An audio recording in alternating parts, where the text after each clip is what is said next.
Hello and welcome to another edition of ONTV News. I'm Toy Creel. And I'm Tiffany Elise. The sun was shining Saturday, June 7th at Lake Orion Public Library as they kicked off their summer reading event. We were able to catch up with Karen Knox, the library director, as the fun began. What we have going on today is the kickoff program for our summer reading program, and it's outside behind the library. As you can see behind me, there's lots of people out here enjoying this gorgeous sunny day, and we have a lot of activities going on. The most important of which is to get everybody to sign up for our summer reading program, which runs from today all the way through August.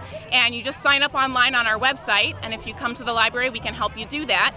But in order to make it more fun while you come out today, we have a lot of activities happening. We have a bounce house, we have musical entertainment, we have a basketball game, we have the robotics club from the high school is here, we have some other science activities because that's the theme of our summer reading program this year. We've got lots of food and drinks, the friends are selling ice cream, so it's just a lot of fun to come out and get excited about reading for the summer. She went on to tell us what was expected from a summer reading program participants. For the summer reading program, you just have to read all summer and keep track of what you read. And you can read print books, you can read ebooks, you can listen to audiobooks or downloadable books. You can read magazines, it doesn't matter. If you just keep track of what you're reading, and then depending on your age, if you're a child or a teenager, an adult, a senior, there's different prize incentives along the way. So if you read a certain number of books, you become eligible for a prize. And at the end of the summer, there's grand prizes available for everybody that participated in the program, usually by a drawing. And the grand prizes for the kids are on display in the display case in the library right now if you want to see what you might win. And there's also even some tablets and e-readers available for some of the older participants as well. She also mentioned what her favorite part of the afternoon was. My favorite part is the community coming out to support the library today. It's just great to see so many people of all ages come out and enjoy the library, enjoy this sunny day, sign up for summer reading and celebrate reading with us. It's not too late to sign up for the summer reading program. Check out Orion Township Public Library's website at orionlibrary.org or stop by the library. They'll be more than glad to help you out and get on board with summer reading. The Lake Orion Farmers Market is celebrating its 6th year in the village, and it keeps getting bigger and better every year.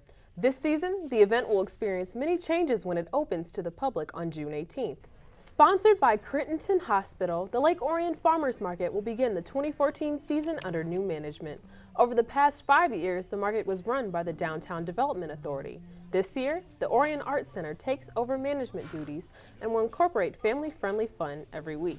Because we're with the Arts Center, we're going to take full advantage of that market of people that are interested in artisans and crafters and upcycling, since they do such a great job with the Recreate Art Fair or art show. Yeah. That'll be a great opportunity. So we have 3 weeks planned for 1 June, 1 July, and 1 August that we will have an extra amount of vendors that sell those kind of things. Of course, vendors will offer farm fresh produce as well as baked goods, cheese, sauces, and seasoning. Area businesses and nonprofit organizations will be spotlighted as well. Families can drive, walk, or bike to the location near Children's Park. Activities will vary from week to week, including horseshoes, volleyball, and crafts at the Arts Center. Oh, what a better way to shop local and spend your money and stimulate our local economy, let alone the healthy, freshest food possible, made and grown by people you get to meet. And I think that's just a great atmosphere to also connect. I always see somebody I know when I'm coming and going, and I think that's just part of the whole social atmosphere of a farmer's market, in addition to access to fresh and local produce. The Orion Area Chamber of Commerce will stage a ribbon-cutting ceremony on June 18th at 4:30 p.m. The farmers market will be held every Wednesday from 2 to 7 p.m. through October 22nd. To sign up as a vendor or for more information, you can contact Heather Muzzy at manager@lakeorionfarmersmarket.com or visit downtownlakeorion.org. The awards were handed out for the 2014 Teacher of the Year for Lake Orion Community Schools. I was able to head to Carpenter Elementary School to interview with one of this year's winners. As this school year comes to a close, I'd like to congratulate the 3 winners of the 2014 Teacher of the Year Award. The 3 winners were Dan Hunter with Walden Middle School, Jim Manzo with Lake Orion High School, and Miss Stephanie Knighting with Carpenter Elementary. I was able to meet up with Miss Knighting and her kindergarten class as they prepared for their final days of school. I teach kindergarten here at Carpenter Elementary in Lake Orion Community Schools. I have been teaching here for 19 years, and I was nominated for Teacher of the Year, and that process happens through parents writing letters and nominating you. And I was surprised to win the award. One day when I was teaching, the superintendent and several of the assistant superintendents came in with the award and surprised us while we were doing our morning work. So needless to say, the children and I were very excited and honored, and it was just a very emotional, exciting morning, and I am completely humbled and honored to receive such a great award. But I do have to say I love my job. I work with 5-year-olds every day, and 5-year-olds love school, they love learning, and they make my job very easy. I'm honored to work in this community and in this building in particular.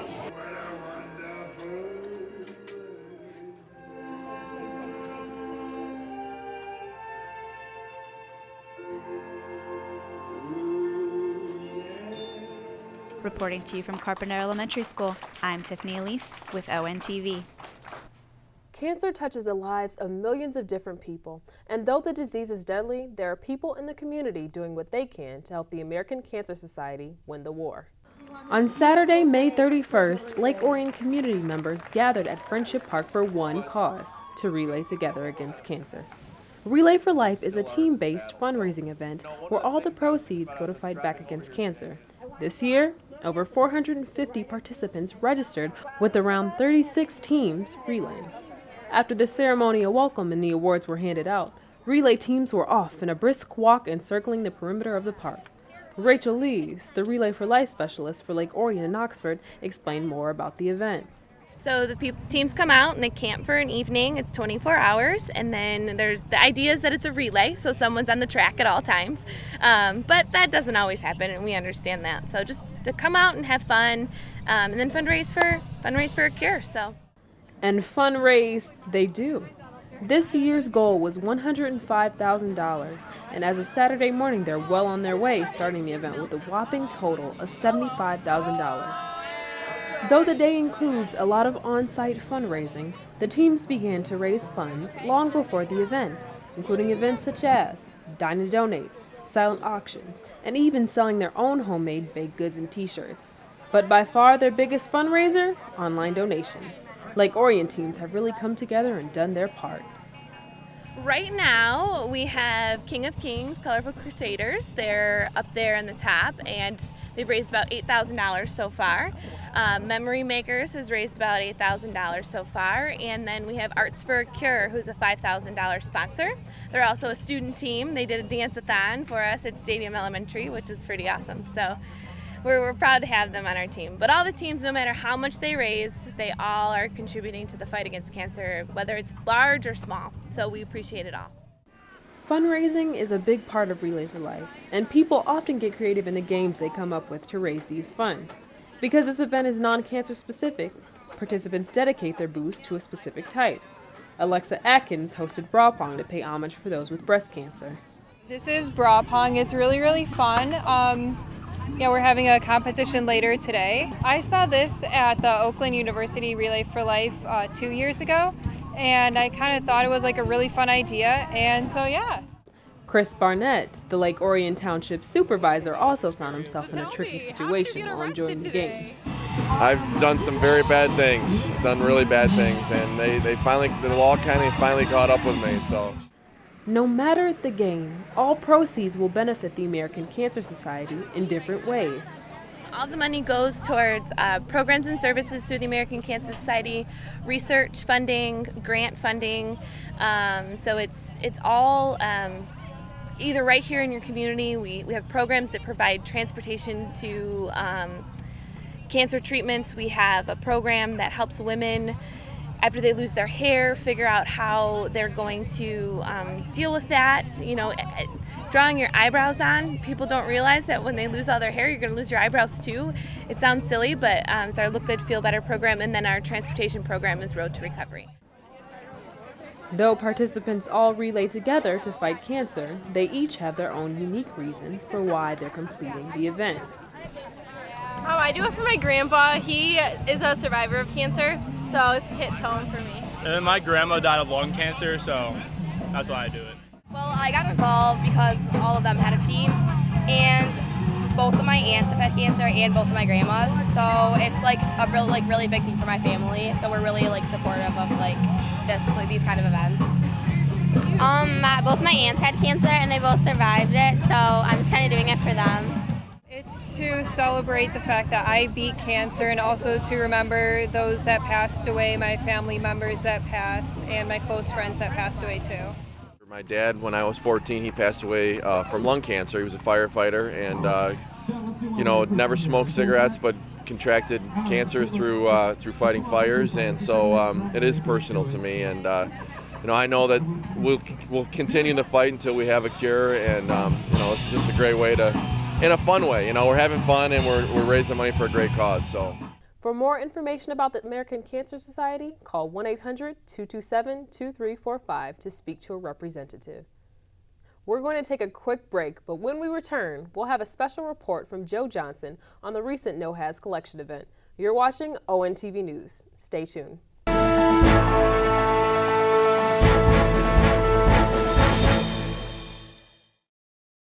Enjoy farm fresh produce, baked goods, art, and more at the 2014 Lake Orion Farmers Market sponsored by Crittenden Hospital. Walk, bike, or drive to the Orion Arts Center located at 115 South Anderson Street. Parents can purchase products grown and made locally while kids take part in fun activities like horseshoes and arts and crafts. Come early and come often as vendors change from week to week as new crops come into season. The Lake Orion Farmers Market is held every Wednesday from 2 to 7 p.m. through October 22nd. For more information or to sign up as a vendor, visit downtownlakeorion.org.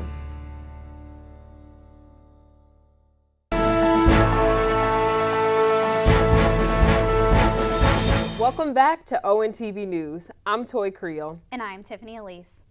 12 communities have come together from the North Oakland Household Hazardous Waste Consortium, or NOHAZ, to provide residents with a safe and reasonable way to dispose of toxic chemicals and keep them out of the environment. Recently, the first NOHAZ event of the year was held at Oxford Middle School, and the turnout was tremendous. Joe Johnson has the story. On Saturday, May 31st, volunteers set up an elaborate collection site at Oxford Middle School where members of 12 participating communities were able to unload electronics, paint, pesticides, cleaners, and other toxic chemicals in a safe way. Employees of Environmental Recycling Group were on hand to collect, sort, and package the items to make sure they're properly disposed of. It depends on what type of material it is. Some of it is able to be recycled and reused.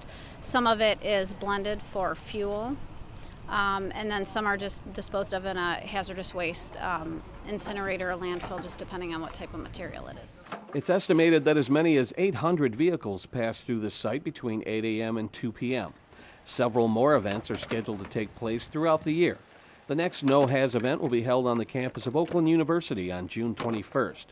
Orion Township will host an event at Friendship Park in September. You're encouraged to participate in these events to keep these hazardous materials from contaminating the environment. Yeah, they make their way to the water systems or they make their way to the wastewater treatment plants, which is just not the way that we want to handle them. So hopefully we're making things convenient for residents and educating residents as well on bringing them, taking advantage of one of these collection events that the communities offer to them. If you have any questions, feel free to call 248-858-5656 or visit nohaz.com to see an extensive list of what materials are accepted and to see upcoming collection dates. In Oxford, this is Joe Johnson reporting for ONTV News. Thanks, Joe. Last year, the Lake Orion Lions celebrated their 75th anniversary. The organization depends on fundraisers throughout the year to help support numerous causes in the community. One of the biggest fundraisers is right around the corner. The Jubilee is a long-time Lake Orion tradition that has undergone many changes throughout its history. The Jubilee goes back more than 40 years and traditionally has coincided with the 4th of July holiday. For decades, the downtown area was home to carnival rides and games over several days, and many residents treated the event as a homecoming of sorts. In 2009, the Jubilee was forced to find a new home due to extensive renovations that took place in the village. The Lions Club found a new home for the event at Canterbury Village in the parking lot south of the Always Christmas store. The partnership with Canterbury Village lasted for 5 years, but then it was announced earlier this year that Always Christmas and the South parking area had been sold to Woodside Bible Church, and once again the Jubilee had to find a new home. The Lions Club approached the Lake Orion Village Council to begin discussing the possibility of moving back into the downtown area. In February, after getting support from downtown businesses, Village Council approved the move back into downtown Lake Orion. The Jubilee will take place Thursday, June 19th and run through Sunday, June 22nd. As usual, there will be carnival rides and games, and it was announced that the beer tent will return after a long absence. Bands will perform throughout the event, and kids are invited to take part in a big wheel race on Saturday at 11 a.m. in Children's Park. Lions Club President Roger Broder visited our ONTV studio to talk about how the Jubilee helps the organization fund its efforts in the community. One of the major charities that we help with the funds from the Jubilee is, of course, Leader Dog for the Blind in Rochester, which was originally started by Lions. And obviously everybody knows that they provide dogs that help out blind people getting around and increase their mobility and their freedom.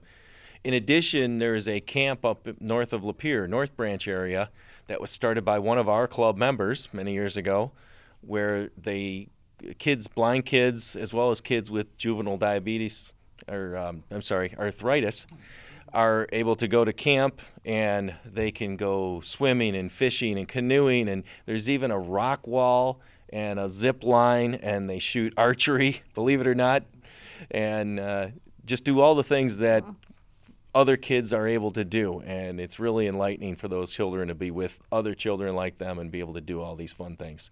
The Lions Club Jubilee opens to the public on Thursday, June 19th at 5 p.m. Hours are noon to 11 on Friday and Saturday, and noon to 6 on Sunday. Parking is free, and the Lions Club will be offering free shuttle service to and from your car. Visit LakeOrionLions.org for more information. The Orion Area Chamber of Commerce seems to be working overtime lately, welcoming new businesses to the community. If your back seems out of whack, the Lake Orion's newest business just might be able to help you out with that. On Thursday, May 29th, representatives of the Chamber of Commerce gathered outside of the Orion Family Spinal Center on Walden Road, west of Baldwin. The practice recently moved into the building owned by Dr. Dennis Simmons, whose dentist office shares the building. Yay! First try. That was good.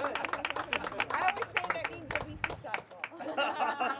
The Chamber's been awesome. I mean, since day one, I've heard great things about the Chamber, and I just really enjoy being part of it. All the businesses coming together, they're really supportive of each other and very active in the community. Although Dr. Bennett and his wife are Lake Orion natives, he ran his practice near Marietta, Georgia for a number of years before deciding to move back to Michigan. We do what's called upper cervical specific chiropractic, and what that is a technique that's focused on the top two bones of the neck. The reason for that is that those bones actually protect a very important part of the brain called the brainstem, which controls all function.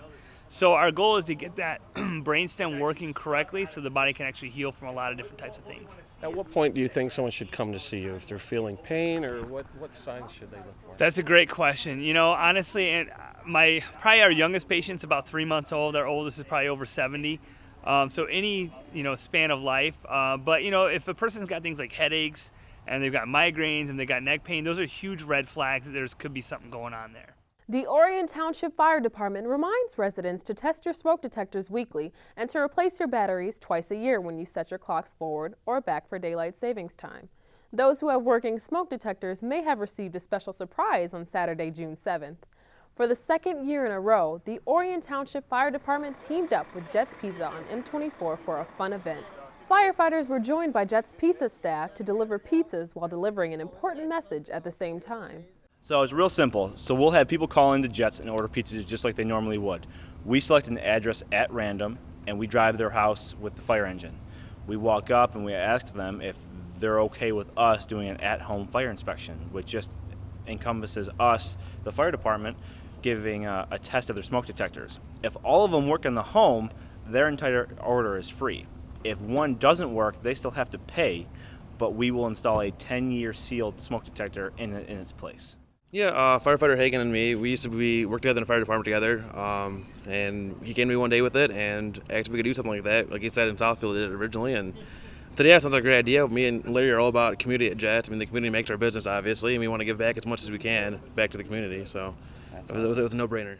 I was fired up because I'm all about, the community and helping each other out and giving out some free pizza. The first pizza run of the day took firefighters to the Campbell residence in Lake Orion, who happened to be having a birthday party for their 5-year-old son. The family allowed firefighters into their home to check the smoke detectors, and after passing the inspection with flying colors, the entire order was free. This is great. It's my son's 5th birthday, and we were really hoping to have the fire truck come and deliver the pizza and make sure our detectors are working properly. Oh, this was so cool. I'm just so happy that the boys got to see the truck, and it's always great to know that our fire system is working well. So, did you like it? Yeah. And free pizza on his and birthday. free pizza. That's awesome. Yeah, thank everybody so much. The Orion Township Fire Department reminds residents to vote on 2 millage proposals on Tuesday, August 5th. The first one will ask for an additional 1 mill for 2 years to generate $1.3 million to expand the department staff. The second will seek 1 mill for 5 years to raise a total of $6 million for capital expenses. For more information, call 248-391-0304, extension 143, or visit oriontownship.org. We're going to take another quick break, but when we return, we'll take a look at the middle school track and field. You are watching ONTV News. Stay tuned.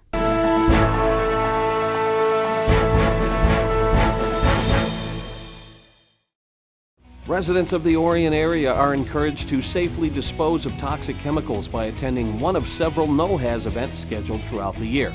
Orion Township will host an event on Saturday, September 20th from 8 a.m. to 2 p.m. at Friendship Park and is free to residents.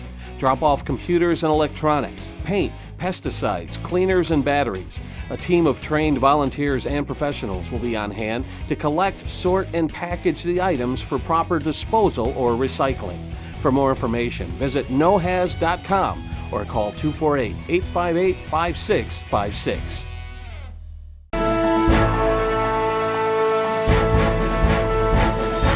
Welcome back to ONTV News. I'm Toy Creel. And I'm Tiffany Elise. It was a rainy day on Wednesday, May 28, 2014, but that did not stop the fans from coming to help cheer on their 6th graders as they raced for the ribbons. We were able to talk to Lake Orion GAP coordinator Ben Gerdeman about the event he put on for this year's students. This is the 10th annual 6th grade track and field meet there. Each of the 3 middle schools in Lake Orion, Walden Middle School, Scripps Middle School, and Oakview Middle School, each of them have a 6th grade track club, and it is a part of the GAP program, or Guided After School program. They've been running for about the last couple of months, and this is kind of a culmination of the season. And they've been coached by one of the staff members at each of the schools. We've been teaching them different things about track and field and how to run and different techniques and so forth. And now they get to come and compete against their fellow 6th graders, and the top 3 in each event will receive a special ribbon, and everybody gets an award as well. So it's an amazing event. It's a terrific event, and I would say there's probably about 35 plus from each school, so well over 110 folks are here, and it is a record year. 2014 is the record year. This is the most we've ever had in a 6th grade track meet. The crowd and students cheer their lungs out for a new competitor that came to the race late. The sun peeked out just in time for the awards, and here are some of this year's winners. First place for the boys' 100-meter dash was Grant Heidman from Scripps. First place for boys' 200-meter dash was Grant Heidman from Scripps. First place for boys' 400-meter dash was Willie Hauser from Scripps. First place for boys' 800-meter run was Andrew Nolan from Oakview. First place for boys' 4x100-meter relay was Grant Heidman from Scripps. First place for boys' 4x400-meter relay was Cameron Sutton from Oakview. First place for boys' standing long jump was Jim McAuliffe from Scripps. First place for boys' softball throw was Sam Sturridge from Scripps. The only result sent to us for the girls was the first place winner for the girls' 100-meter dash, Carrie Janos from Oakview. When it comes to teen drug use, it's often difficult for parents to keep up with changing trends. The North Oakland Community Coalition does what it can to keep the parents up to date and recently hosted a presentation at the Orion Township Public Library. On Wednesday, June 4th, representatives of St. Joseph Mercy Health System spoke to a group of concerned parents about things to look for in an average teenager's messy room. The speakers set up a mock bedroom and scattered dozens of items on the bed and floor. Later, it was revealed that there were 70 items that could be used as drug paraphernalia by a teenager. We are setting up a teen's bedroom to kind of help identify the different drugs and trends that are in our society. So what we do is we set this bedroom up, and then we do a 2-hour presentation in identifying the different drugs that might be found in the bedroom. Some are household items, some are not, but what it's kind of designed to do is help parents identify trends, signs and symptoms of drug use, how to communicate with your child about that, and then next steps if you are concerned. Teens can be creative about where they're going to hide things, what they're going to use illegal substances. So tonight with St. Joseph Mercy Hospital, we're able to take a really good in-depth look at what a normal teen bedroom would look like if they might be using. The speakers presented important information every parent must know, acted out role-playing scenarios, and emphasized that communication is the most important tool in a parent's toolbox. It was also stressed that parents have a right to investigate should they suspect drug use by a teenager. As a parent, it's your job to keep them safe. And while their decisions aren't always things that are going to make your kids happy, it's an opportunity for you. You know, kids need parents. They don't need more friends. You know, be a parent, not a pal. That's one of the things. And if you have a dialogue with your child about communication and privacy, you know, it's a little easier if you are concerned. They kind of know that you're probably going to be going in looking for something if ahead of time, if they're showing signs or symptoms. To keep up to date on current trends, to see a list of upcoming presentations, or to sign up for an e-newsletter, visit the Coalition's website, noccmi.org. Garage sale season is in full swing, and Orion Township got in on the fun, allowing residents to get rid of some clutter while raising funds at the same time. On Saturday, June 7th, over 40 residents purchased spaces in the Orion Center parking lot to take part in the annual closet cleanout. Originally, the event was held at Friendship Park, but moved to the Orion Center in 2013. It was one-stop shopping for shoppers looking for bargains. From 10 a.m. to 2 p.m., visitors were able to search for household items, clothing, antiques, and collectibles. Although free to the public, the township charged sellers $15 per space and also sold hot dogs and refreshments throughout the day. The event acts like a fundraiser for Orion Township Community Program Department, which allows them to keep many of their programs and concerts free to the community. That's it for this edition of ONTV News. On behalf of the entire crew, I'm Toy Creel. And I'm Tiffany Elise. Thank you for watching.